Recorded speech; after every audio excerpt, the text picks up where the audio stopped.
ओम।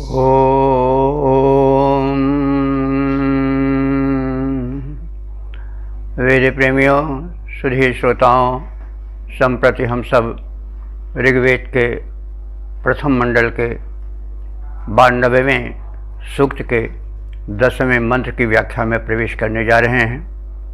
यह मंत्र त्रिशुप नामक छंद में निबद्ध है। मंत्र दृष्टा ऋषि हैं गौतम राहुगण और देवता है उषा। मंत्र का शीर्षक है नित्य युवती रहने वाली उषा, किंतु प्राणियों की आयुष्य को क्षीण करने वाली उषा। तो अब संबंधित मंत्र का सर्वप्रथम पाठ हो जाए।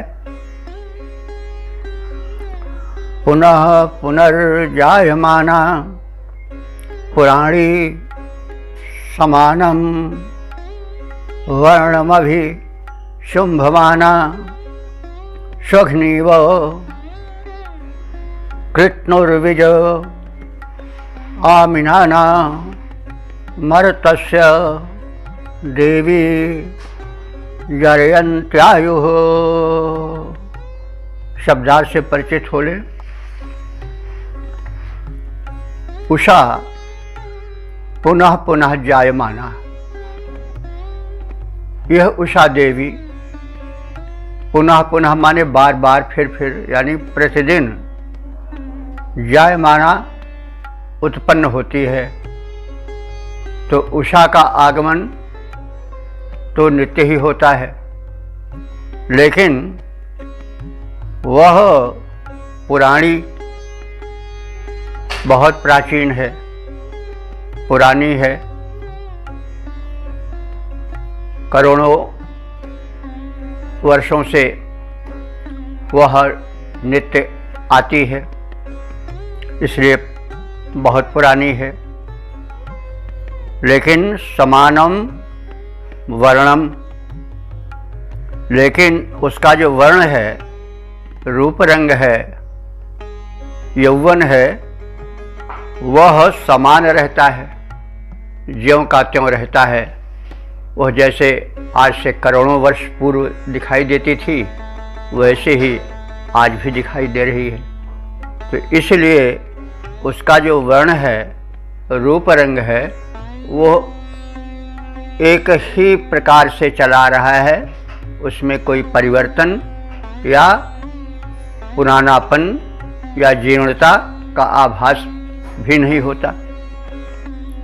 और इस प्रकार से वो अभिशुंभ माना, शुंभ कहते हैं शोभा, और शुंभ माना माने शोभा वाली है, अभिमाने चतुर्दिक। इस प्रकार से यह उषा चतुर्दिक सभी प्रकार से युवती रूप में ही सुशोभित हो रही है। और उसका रूप रंग एक ही प्रकार का स्थायी रूप से दिखाई पड़ता है। इतना होते हुए भी वो उसका जो कृत्य है वो विपरीत होता है। यहाँ थोड़ी दार्शनिकता का समावेश ऋषि कर रहा है कि स्वयं तो वह करोड़ों वर्षों से ज्यों की त्यों एक ही रूप रंग वाली युवती रूप में दिखाई देने वाली आती जाती है, लेकिन वह प्राणियों के रूप रंग को, उनकी आयु को क्षीण करती चलती है।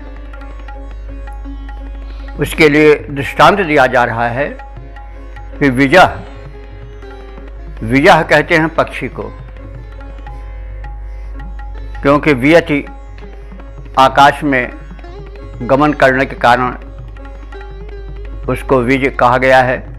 तो विज माने पक्षी, कृत्नु माने कुतरने वाली,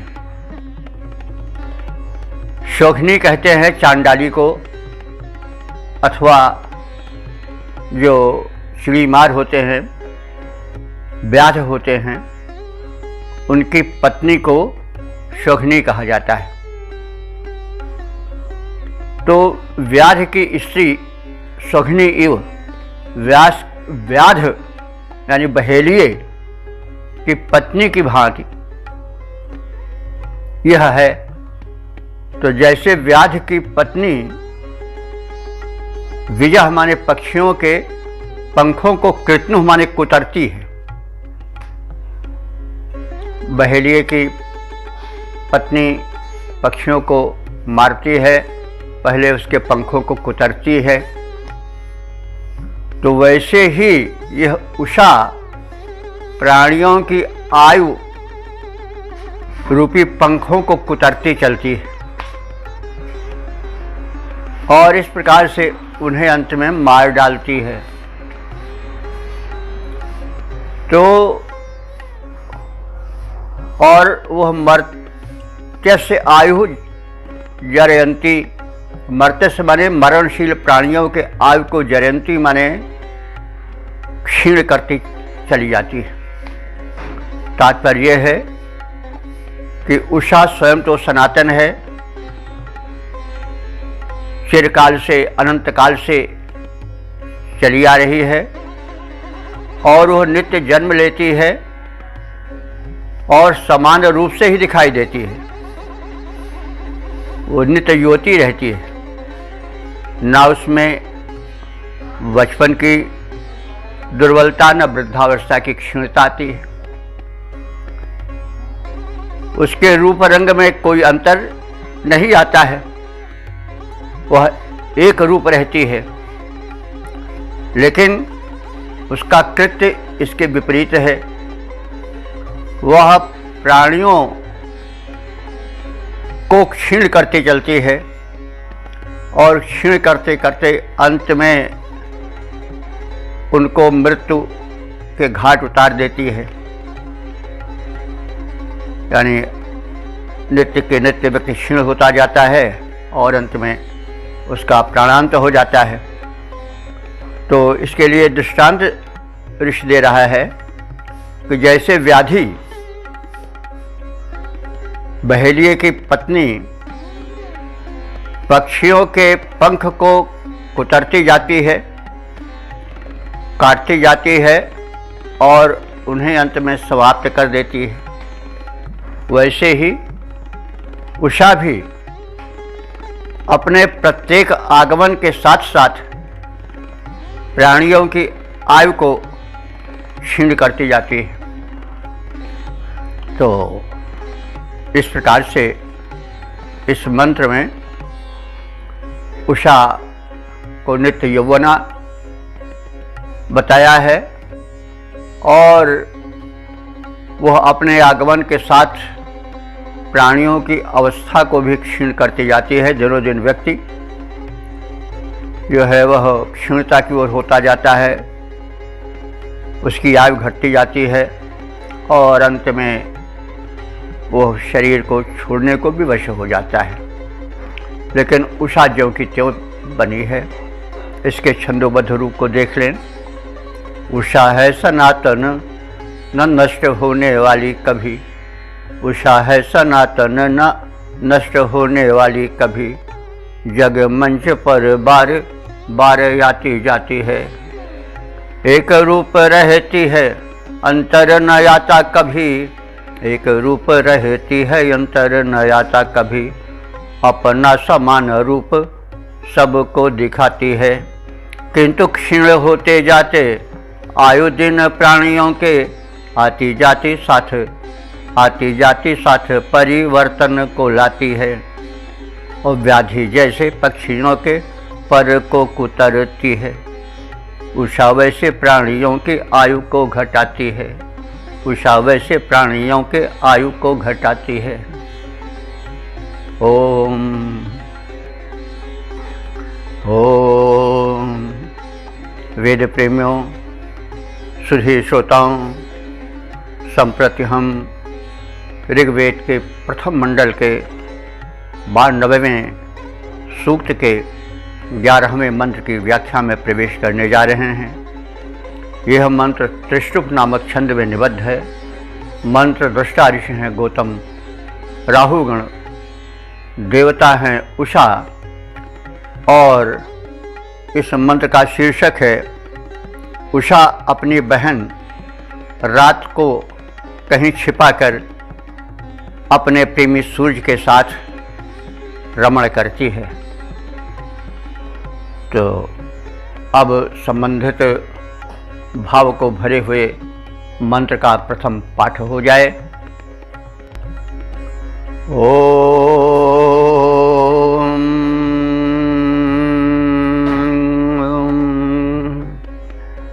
व्योर्णवती दिवो अन्ता अबोध्यप स्वसारम सनुतर्युयोति प्रमिनति मनुष्या युगानि योषा जारस्य चक्षुषा विभाति। शब्दार्थ से परिचय प्राप्त करें। दिवः अन्तान, उषा दिवः अन्तान, दिवः माने द्युलोक अथवा अंतरिक्ष के अन्तान माने अंतिम छोरों तक पहुंच जाती है प्रकाश रूप में, और भी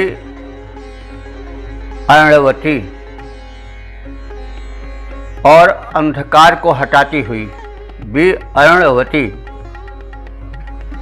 हटाती हुई अंधकार को।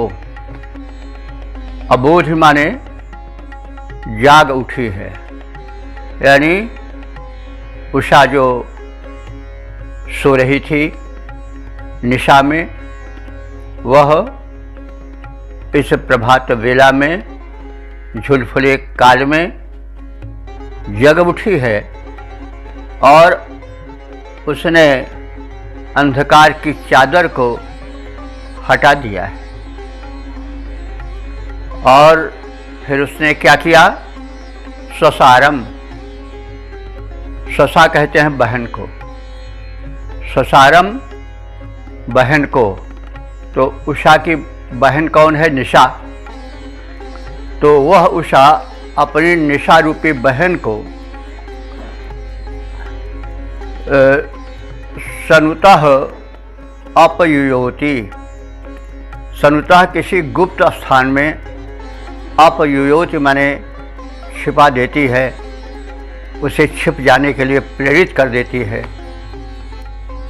और योषा जारस चक्षुषा, और वह उषा रूपी युवती,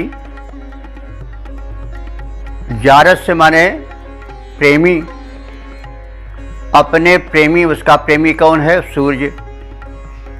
अपने प्रेमी सूर्य से चक्षुषा माने नेत्र मिलाती है, अर्थात उससे मिल जाती है। अपने बहन रात्रि को किसी गुप्त स्थान पर छिपा देती है और स्वयं अपने जार अर्थात प्रणयी प्रेमी उषा से दृष्टि मिलाती है, साक्षात करती है और उसके प्रकाश में घुल मिल जाती है। और इस प्रकार से विभाति विशेष रूप से प्रसन्न होती है, प्रकाशित होती है। लेकिन और क्या करती है कि वह थोड़ा बहुत अच्छा नहीं करती है, प्रकृति का नियम पालन करती है कि मनुष्य युजानि प्रमिनति, मनुष्यों के आयुष्य को वह विनष्ट करती चलती है। तो इस प्रकार से आकाश के सभी छोरों को अपने प्रकाश से प्रकाशित करने के लिए उषा, जो निशा काल में सो रही थी, वह जागृत उठती है, जग जाती है। और वह जागते ही अपनी बहन निशा को कहीं दूर किसी गुप्त प्रदेश में छिपा देती है और तत्पश्चात अपने प्रणयी जार रूप सूर्य से समागम करती है और विशेष प्रसन्न होती है, और उसकी प्रसन्नता का प्रकाश, उसकी प्रसन्नता की आभा चारों ओर आलोक बनकर छाने लग जाती है। लेकिन इसी के साथ ही साथ वह मनुष्यों की आयुष्य को घटाती चलती है, क्षीण करती चलती है। तो इसमें उषा का थोड़ा काव्यात्मक और दार्शनिक विवेचन को स्पर्श करता हुआ अर्थ प्रकट किया गया है। तो इसका हम छंदोबद्ध प्रारूप देख लें।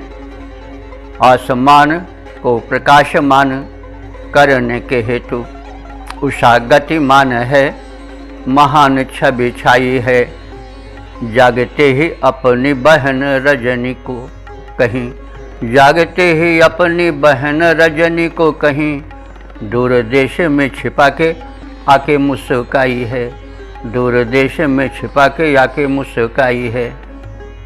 आती आती और जाती है घटाती आयु मानवों की, आती किंतु जाती है घटाती आयु मानवों की, चाल में विनाश की विवशता समाई है, और प्रणयी दिनेश के समागम से है प्रसन्न, मुख की प्रसन्नता प्रकाश बन आई है। प्रणयी दिनेश के समागम से है प्रसन्न, मुख की प्रसन्नता प्रकाश बन छाई है, मुख की प्रसन्नता प्रकाश बन छाई है। ओम ओम।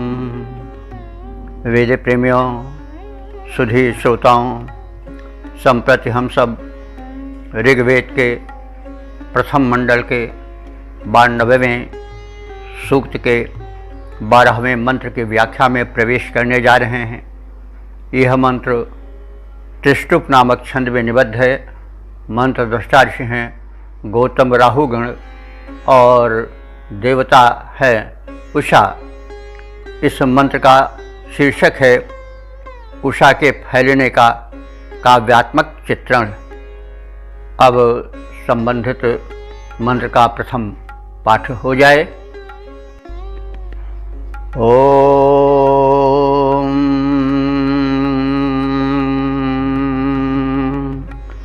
पशून्ना चित्रा सुभगा प्रथाना सिंधुर्नक्षोद उर्विया वैश्वैत अमिनति दैव्यानि व्रतानि सूर्यस्य चेति रश्मिभिर्दृशाना। शब्दार्थ से परिचय प्राप्त करें। उषा चित्रा सुभगा, चित्रा माने विलक्षण और सुभगा माने शोभा से संपन्न होकर आई है, और उसकी किरणें नीले आसमान में इस प्रकार से छा गई हैं। उसका दृश्य ऐसे प्रतीत होता है जैसे कि पशून न प्रथाना। पशून माने पशु, ना माने समान, जैसे पशुओं के समान। प्रथाना माने चारों ओर फैले हों, मतलब जैसे चरागाह में चारों ओर गायें चर रही हों, फैल गई हों, वैसे उषा के आगमन के साथ चारों ओर सूर्य की किरणें आकाश में फैलने लगती हैं।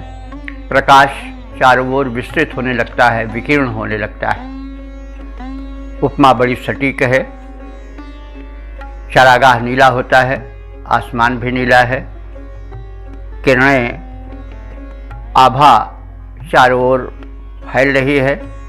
ऐसा प्रतीत होता है मानो चारागाह में पशु फैल करके चर रहे हों। और दूसरी उपमा, दूसरा दृष्टांत ऋषि देता है कि सिंधु न क्षोध। यहाँ न जो है, जैसा हम पहले कहते आए हैं कि समानार्थक है, क्योंकि संज्ञा के बाद आया है। तो सिंधु न क्षोदः, क्षोदः माने उदक जल। सिंधु कहते हैं नदी को। वैसे सिंधु जो है समुद्र के लिए भी आता है, लेकिन ऋग्वेद में सिंधु शब्द प्रायः नदी के लिए ही आता है। सिंधु का अर्थ होता है जलम स्यंदति यत्र स सिंधु, जहाँ जल सड़क कर चलता है, प्रवाह में चलता है, वह सिंधु है। तो ऐसे सिंधु एक नदी के लिए रूढ़ हो गया है, लेकिन सिंधु जो है वो समान रूप से सभी नदियों के लिए जो प्रवाहमान हैं प्रयुक्त होता है। तो उषा की किरणें सर्वत्र जल थल नभ में पूरे संसार में फैल गई हैं। ऐसा प्रतीत होता है कि मानो समुद्र में बाढ़ आ गई हो और चारों ओर जल का प्रसार हो गया हो, वैसे चारों ओर प्रकाश का किरणों का प्रसार हो जाता है उषा के आगमन के साथ ही साथ। तो देवयानी व्रतानि अमिनति, तो वैसे तो जब बाढ़ आती है तो उस बाढ़ में अवरोध होता है कर्म का, लोग बाढ़ से रक्षा में जुट जाते हैं। लेकिन जब उषा प्रकाश का बाढ़ लाती है तो जो दैनिक क्रियाकलाप हैं वे रुकते नहीं हैं, और विशेष करके दैव्यानि व्रतानि, दैव्यानि कहते हैं दैवी देवताओं से संबंधित व्रत माने नियम कर्म, वे क्या हैं? यज्ञ आदिक। लेकिन उषा के आगमन के साथ साथ जो दैव्यानि कर्माणि सन्ति, जो देवता विषयक कर्म हैं, पूजा पाठ यज्ञ आदि, वे नहीं रुकते हैं, वे चलते ही रहते हैं। सूर्य से रश्मि भी दिशाना चेती, और यह उषा सूर्य से रश्मि भी माने सूर्य की रश्मि माने किरणों के साथ, सूर्य से रश्मि भी सूर्य की किरणों के साथ दिशाना चेती, दिशाना माने दृष्टिगत होती हुई, दिखाई पड़ती हुई, और चेती माने इस प्रकार से वो गमन करती रहती है। तो सूर्य की किरणों के साथ उषा गमन करती और अंत में अंतरिक्ष में ही लुप्त हो जाती है। तो उषा देवी विलक्षण शोभा से संपन्न है, और उषा का प्रकाश चारों ओर आसमान में वैसे ही फैल जाता है और शोभा पाता है, जैसे चरागाहों में पशु फैलकर चारों ओर अच्छी तरह से दिखाई पड़ते हैं, शोभा बिखराते हैं। अथवा जो उषा के साथ साथ प्रकाश की एक बाढ़ सी आ जाती है, वो ऐसे प्रतीत होती है कि मानो नदी में बाढ़ आ गई हो और चारों ओर उसका जल फैल गया हो। लेकिन बाढ़ के आने पर तो मानवों के, प्राणियों के तमाम काम बाधित हो जाते हैं, रुक जाते हैं। लेकिन उषा के इस प्रकाश की बाढ़ में जो नित्य नैमित्तिक कर्म हैं, यज्ञादि हैं, पूजा पाठ हैं, शुभ कर्म हैं, वो बंद नहीं होते हैं, वे अनवरत पूर्ववत चलते ही रहते हैं। इस प्रकार से सूर्योदय पर शुभ कार्य प्रारंभ होते रहते हैं, यह भाव है। और उषा का ज्ञान प्राभातिक प्रकाश से होता है, और उसी प्राभातिक प्रकाश में उषा धीरे धीरे अंतरिक्ष में गमन कर जाती है, विलुप्त हो जाती है, फिर दूसरे दिन आने के लिए। तो अब इसका हम छंदोबद्ध रूप देख लें। बड़ी ही विलक्षण छटा है छिटकाती याती, बड़ी ही विलक्षण छटा है छिटकाती याती, उषा में अलौकिक ही शोभा विद्यमान है, उषा का प्रकाश फैल जाता जब चारों ओर, होता है जहान इस भांति भासमान है। मानो पशु फैले चारागाह में हैं चारों ओर, मानो पशु फैले चारागाह में हो चारों ओर। बाढ़ वारी या की हो रहा प्रवाहमान है, बाढ़ वारी काया की हो रहा प्रवाहमान है। उषा करती है शुभ कर्म यज्ञ का विधान, रवि किरणों के मध्य होती गतिमान है, रवि किरणों के मध्य होती गतिमान है। ओम ओम। वेद प्रेमियों, सुधी श्रोताओं, संप्रति हम सब ऋग्वेद के प्रथम मंडल के 92वें सूक्त के 13वें मंत्र की व्याख्या में प्रवेश करने जा रहे हैं। यह मंत्र उष्णिक नामक छंद में निबद्ध है। मंत्र दृष्टा ऋषि हैं गौतम राहुगण और देवता हैं उषा, तथा इस मंत्र का वर्ण विषय है उषा से पुत्र पौत्र से भरा और अन्न से संपन्न परिवार प्रदान करने की प्रार्थना। अब संबंधित भाव को भरे हुए मंत्र का सर्वप्रथम पाठ हो जाए। ओम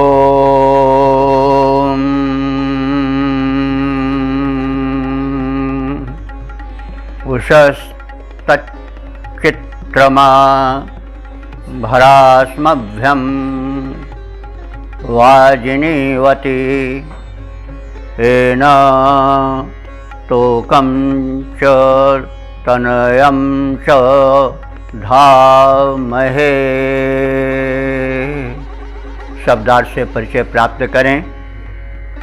वाजिनी वती उषा। वाज कहते हैं धन को, शक्ति को, तो वाजिनी वती उषा का विशेषण बनकर आया है और बताया जा रहा है कि उषा कैसी है। उषा वाजिनी वती है, यानी धन धान्यों से संपन्न है। तो जो संपन्न है वही तो दे पावेगा, इसलिए ऋषि याचना कर रहा है कि हे समृद्ध उषा देवी, तुम हमें यस्मभ्यम हम लोगों को तत्चित्र आभर, वह विलक्षण उत्तम कोटि का अन्न धन धान्य भर माने भरपूर रूप से दो, हमारा घर भर दो। चित्र विचित्र यानी विलक्षण गुण धर्म वाले अन्नों से। ये न माने जिसके द्वारा हम तोकम तनयम च धामहे। तोकम कहते हैं पुत्र को और तनयम भी कहते हैं पुत्र को, लेकिन अब दोनों समान अर्थी होते हुए भी दोहराए नहीं गए हैं, बल्कि तोकम माने पुत्र को और तनयम यानी पुत्र के लिए यहाँ पर तनय है, यानी पौत्र के लिए यहाँ पर अर्थ लगाना ठीक होगा कि हे उषा देवी, तुम धन धान्य से समृद्ध हो, संपन्न हो, हम सबको इस प्रकार के उत्तम धन धान्य से संपन्न कर दो ताकि हम सब अपने अपने तोकम माने पुत्रों को और उन पुत्रों के तनयम माने पुत्रों को यानी अपने पुत्र पौत्रों को धामहे माने विधिवत धारण कर सकें, अर्थात उन्हें भली प्रकार से भरण पोषण दे सकें। तो हे धन धान्य से समृद्ध संपन्ना उषा देवी, आपसे प्रार्थना है कि हम उपासकों को आप धन धान्य से, उत्तम वैभवों से, अन्नों से संपन्न कर दो, ताकि हम सब अपने पुत्र पौत्रों का विधिवत भरण पोषण करने में सक्षम हो सकें और उस सक्षमता के साथ हम अपनी शक्तियों को लोक कल्याण में लगाएं। यह भाव अतिरिक्त रूप से समझा जा सकता है, क्योंकि जब मनुष्य अपने पेट के भरने में ही परेशान रहेगा, पुत्र पौत्र का पालन पोषण ठीक नहीं हो पाएगा, इतना धन नहीं होगा, तो फिर अन्य सत्कर्म लौकिक कार्य संपन्न कैसे हो पाएंगे। तो मनुष्य का धरातल पहले ठीक रहना चाहिए। और इसी को कहा गया है कि साईं इतना दीजिए जामे कुटुंब समाए, मैं भी भूखा ना रहूं साधु न भूखा जाए। तो हमारे यहाँ धन की यही कल्पना है। अब इसमें यह भाव कहीं नहीं आया है कि हम धन इतना पावें कि ऐशो आराम करें, विलासिता में जीवन बितावें। नहीं, हमारा पुत्र और परिवार भूखों न रह जाए, हम उसके अभाव से विपन्न होकर के उसी में जूझते न रह जाएं, वरन सामाजिक सेवा में अपने को लगा सकें और तदर्थ हम अभाव के दंशन से पीड़ित होकर न जिएं। लोक सेवा का समय हमारे पास मिले, यह आशय है। इसका हम छंदोबद्ध प्रारूप देख लें। उषा देवी हो प्रभूत अन्न स्वामिनी महान, उषा देवी हो प्रभूत अन्न स्वामिनी महान, देवी हमको विशिष्ट अन्न धन दान दो। और पुत्र पौत्र पूर्ण परिवार जो हमारा यह हृष्ट पुष्ट रहे, इस बात पर ध्यान दो। बने परिवार ना कुपोषण शिकार, अस्तु प्रार्थना है बार बार पुष्ट अन्न दान दो। भली भांति पुत्र पौत्र पोषण हमारे पाएं, हों समर्थ वैभव का भूरी अनुदान दो। हों समर्थ वैभव का भूरी अनुदान दो। ओम ओम। वेद प्रेमियों, सुधी श्रोताओं, संप्रति हम सब ऋग्वेद के प्रथम मंडल के 92वें सूक्त के 14वें मंत्र की व्याख्या में प्रवेश करने जा रहे हैं। यह मंत्र उष्णिक नामक छंद में निबद्ध है। मंत्र दृष्टा ऋषि हैं गौतम राहुगण और देवता हैं उषा, तथा इस मंत्र का विषय है उषा से स्वास्थ्य, ज्ञान और धन प्राप्ति की प्रार्थना। अब संबंधित मंत्र का प्रथम पाठ हो जाए। ओम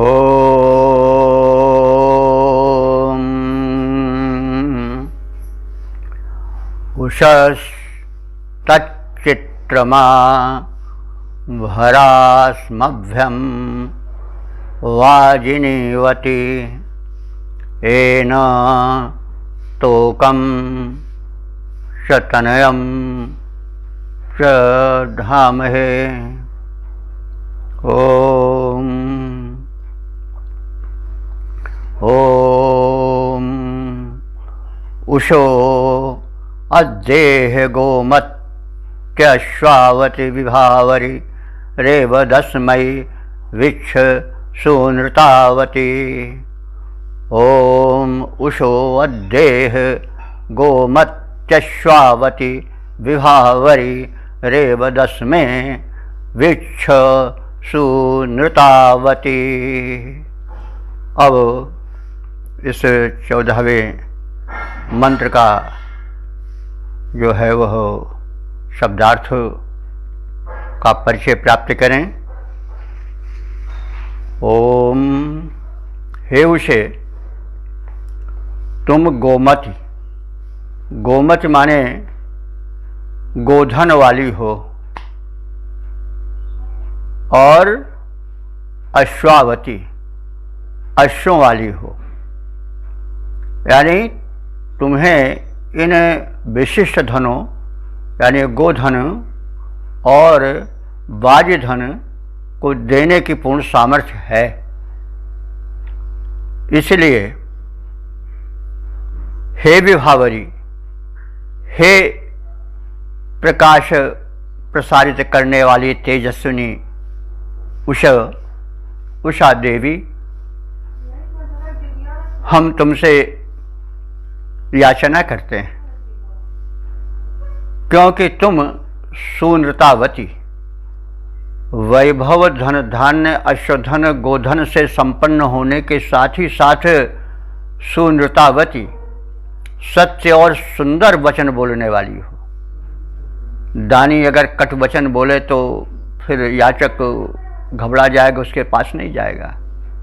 इसलिए वो साहस कर रहा है और कह रहा है कि हे उषा देवी, तुम संपन्न तो हो ही, संपन्नता प्रदान करने में सक्षम हो, साथ ही साथ सत्य और शुभ और प्रिय वचन बोलने वाली हो।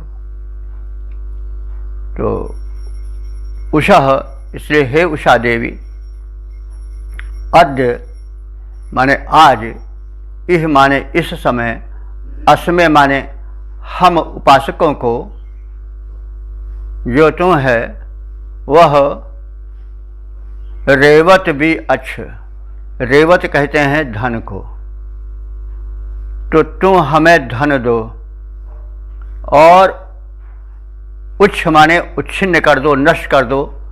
क्या? अंधकार को। अंधकार,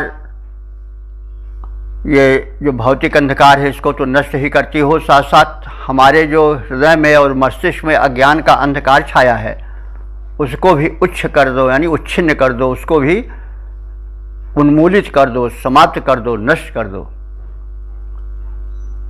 और हमें प्रकाश की ओर ले चलो। असदोमा सद्गमय तमसोमा ज्योतिर्गमय।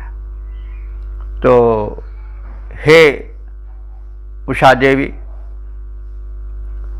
तुम गायों यानी गोधन से और अश्वधन से परिपूरित हो, समृद्ध हो, तुम तेजस्विनी हो, प्रिय तथा सत्य बोलने वाली हो। हे उषा देवी, आज यहाँ इस प्राभातिक वेला में हमें यज्ञादि शुभ कर्मों के लिए प्रकाश का धन और वैभव दो। तो विशेष रूप से वैभव की याचना है, क्योंकि मनुष्य का सबसे बड़ा दुख है दारिद्र्य, नहीं दरिद्र सम दुख जग माही। तो तुलसीदास जी ने भी, जो संत थे, वो भी वैभव की आवश्यकता और उसकी उपयोगिता से परिचित थे और उन्होंने भी कहा है कि नहीं दरिद्र सम दुख जग माही। तो इसलिए ऋषि जो त्रिकालज्ञ है उसने कहा कि हे उषा देवी, तुम हमको धन धान्य से समृद्ध करो, समर्थ बनाओ, लेकिन इसके साथ साथ हमारा अज्ञान का अंधकार भी नष्ट हो। क्योंकि सामर्थ्य और समृद्धि हो, लेकिन अगर अज्ञान का अंधकार छाया रहेगा तो फिर लड़खड़ाने में और गिरने में और पतन होने में विलंब नहीं लगेगा। इसलिए ऋषि अज्ञान के अंधकार को हटाने की भी प्रार्थना साथ ही साथ कर रहा है। वो उषा से सामर्थ्य मांग रहा है, धन धान्य गोधन गज धन से युक्त होने की अपनी प्रार्थना सुना रहा है, लेकिन साथ ही साथ प्रकाश की भी कामना कर रहा है, अज्ञान रूपी अंधकार हटाने की भी प्रार्थना कर रहा है। क्योंकि धन के साथ साथ ज्ञान, समझदारी, विवेक का होना परम आवश्यक है।